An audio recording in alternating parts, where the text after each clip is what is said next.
So this is a statement released today from Trey Hendrickson. Quote, all right, Yerk? Yep. No communication has taken place between my camp and the organization post-draft. The offers prior to the draft did not reflect the vision we shared and were promised last offseason if I continued to play at a high level. Coaches are aware of these past conversations. Rather than using collaboration to get us to a point to bring me home to the team, they, all caps here, they are no longer communicating. I have been eagerly awaiting a resolution of this situation, but that's hard to do when there is no discussion and an evident lack of interest in reaching mutual goals, close quote. Putting it a little bit on the coaches, saying that the organization told him one thing if he continued to play at a high level. Oh, and guess what? He continued to play at a high level. That because he did. He had another 17 and a half sacks last year. Yeah, that he did. You can't trust. You can't trust. Of course not. Of course not. I mean, he knew it. He knew it. He went out and repeated the performance. He knows, which is why he's coming out with a statement now, which is why he's telling them, you're not going to see me in camp. No, I would think. If I was him, I'd be at camp, but I wouldn't play. You could do the hold in, right? We got a situation, yeah. You go, but you're not practicing. My right? pinky toe is hurt. I feel like it's flared. I'm going to go to Europe for a second opinion. Put the onus on the team to say no. But they can't deny it. And if Europe is where you want to go, then Europe is where you're at. The rumors were that the asking price was just too high, right, guys? Wasn't that kind of the general consensus when this whole thing started, when free agency opened? You know, you had teams probably calling, but wasn't the word what they wanted for in the trade. What Cincinnati was asking for was unrealistic. Right, unrealistic what they're asking for him because they place a high value in him. But they don't want to pay him the high value. I'm guessing they were asking for 2 first-round picks, and no team wanted to do that for a player that'll be 31 this year. Granted, he doesn't turn 31 until December. Right. And he has been a terrific player. Look, he's hit double digits in 4 of the last 5 seasons. He's got 17 and a half sacks each of the last 2. Also know but he is going to be 31 at the end. But they also know Cincinnati can't afford him. Yeah, and they're just... And it's his 30 age year. He's going to be 30 during the season. Yeah.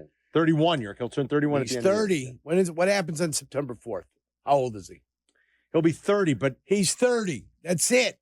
It's his but they do have age season. But they have last season as his age 30 season on Pro Football. How that's come? ridiculous. They do, yeah. If you're playing the whole season, 80% of the season at the age of 30, that's what you are. Sorry. Yeah, they do have it as his age 31 season coming up. That is kind of odd. Even he's only 30. Yeah. Even though he'll play the majority of the season. And who has that? Pro Football Reference does. Well, who do you think they have to get their information from? I don't know what they use as like their the names. line of demarcation. You know what I'm saying? Yeah, I don't know. Who do you think they got to pay? I don't know. Mm-hmm. Yeah, because I know who. The NFL. So there you go. He'll play what? He'll play 11, 12 weeks of the season as a 30. More than that. Well, no. More than that. What is that? Week 16? Week 15? December 5th? No, that's early December. Oh, is that his birthday? Yeah, December 5th. We share a birthday, me and Trey Hendrickson. All right. Congratulations. Thank you.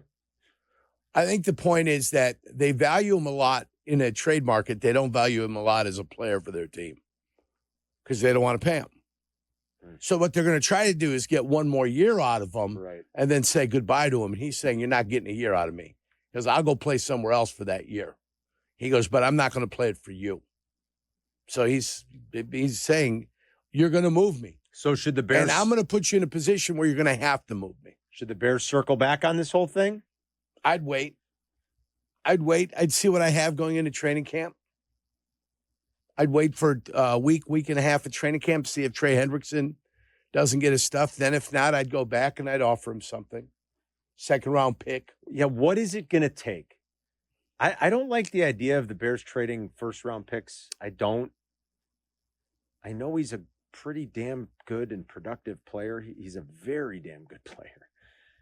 Could you really get him for a second-round pick when it's all said and done? Now, that's intriguing. The longer it goes, the longer it goes. Here's your problem.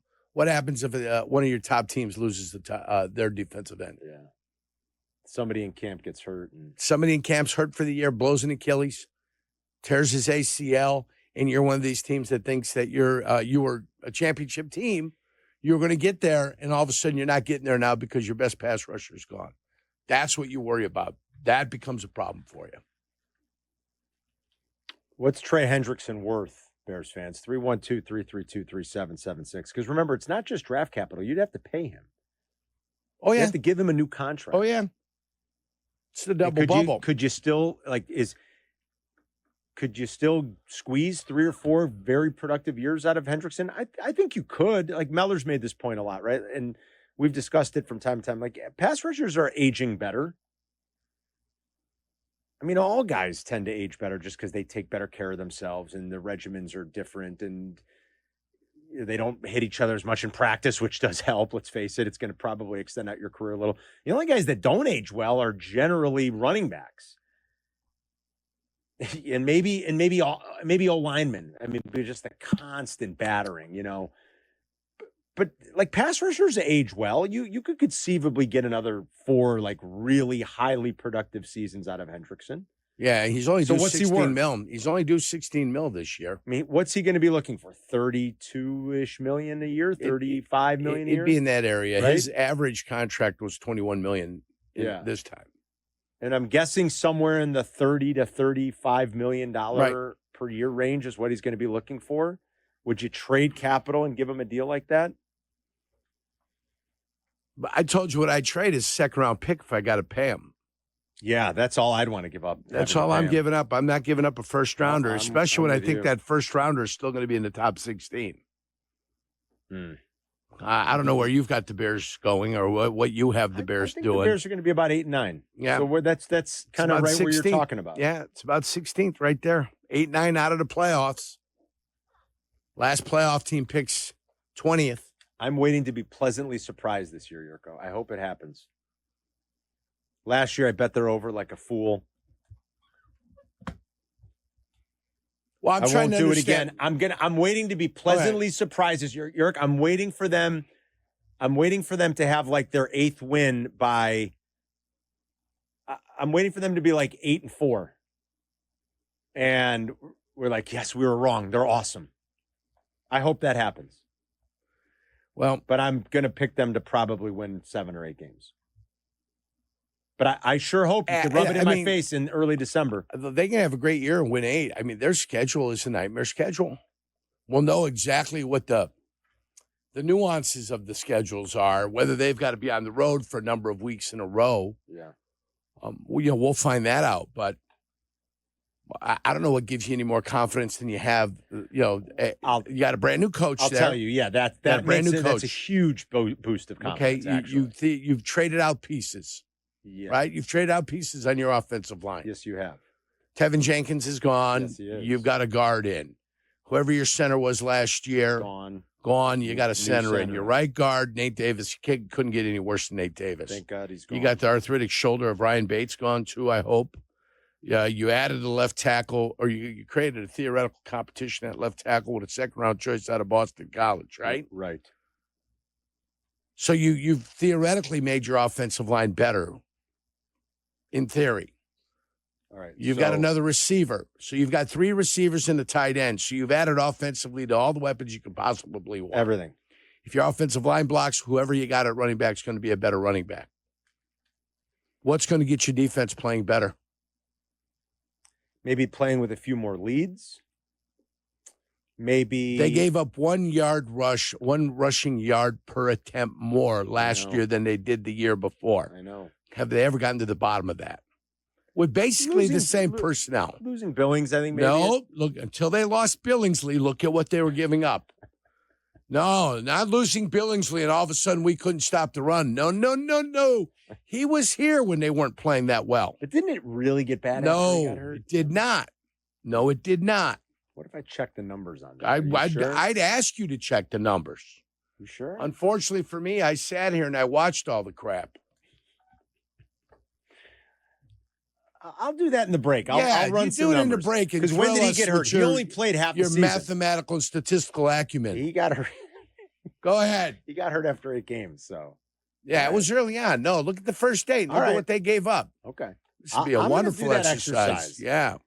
But I would say maybe Billings and maybe the interior of your old D-line also being a little bit better. If maybe you said Grady Jarrett and Dio in Billings and a healthy together. Dexter. Yeah. and if you sold me that, Yeah, I think that's what I would have to think sell the you. great Andrew Billings coming back is suddenly going to make them a formidable what? I think it helps the area that you were talking about. What was a great weakness last year, and that's just how much they gave up on the ground. I also think playing with leads sometimes helps the defense a little bit more if you can do that. That you'll have no Zach Pickens Mm-hmm. that you'll have to rely upon will be a bonus and a plus. Mm-hmm.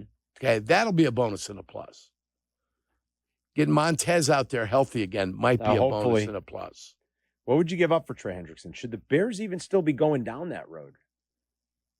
Or do you think they've done enough? I don't think they've done enough. But they have committed some resources to pass rush.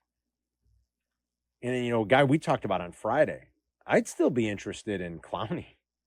I would. And he's a free agent, right? Yeah, you're not giving up You're not giving up him. anything. You're probably signing to a very Your problem is short-term 1-2 year team-friendly now deal. you're stunting any growth you're going to have on your defensive ends, your young guys. Are you, though? I mean, I you think want to rotate them in anyway? I think you are. So? I think you are. So there's two ways that gets handled. You bring a guy on board, people respond, and all of a sudden they're like, hey, take a look. Even though we brought a guy in, he took the next step and he made it happen. Okay? Yeah. That's happened.